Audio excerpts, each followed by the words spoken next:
And then I'm now going to talk about interviews and meetings. So I always think if you're going to go to a meeting, whatever that meeting is, double check the news flow in the morning. Is there something that might have gone on in the world that might be relevant? If you're meeting someone for a company, make sure you check their news flow. Is there a big announcement?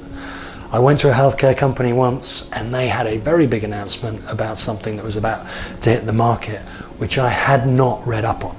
And when I went in the room, they were all smiling. I was saying, oh, what are you all smiling about? And they said, have you heard the news? And it was that moment where I thought, I don't know what the news is, and I'm going to have to try and pretend. And actually, I don't want to pretend, so I said, oh, actually, I don't. And they said, oh, it's all over the news. We've just opened this office in the US, and we're just about to launch this product here. We're all so delighted. And luckily, I had a get-out clause, so I said, that's fantastic, and we talked.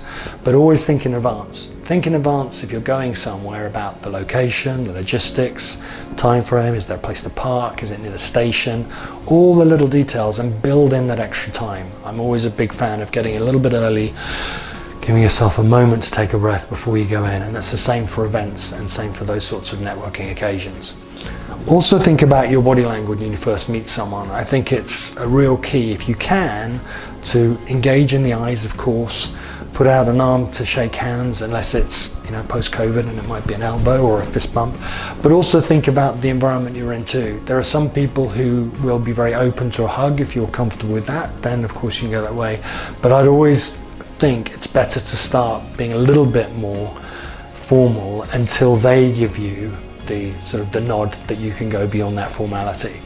But body language and attire is important too. So in my world, in the life science world, there are some companies where it's t-shirts, jeans or shorts, others where it's suits, shirts and ties and things. So deciding and finding out in advance, even before you go, and asking people, what do you think the format's going to be here? What should I look like? Is normally helpful, and that will make you feel comfortable. Whether you are able to or not, I think it's also good if you are going somewhere, is to get a tour of the site. Because getting around the site will give you real insight into both how people really feel. You'll see, are they heads down and looking a bit fed up, or are they grateful to see you and chatty and bring you in?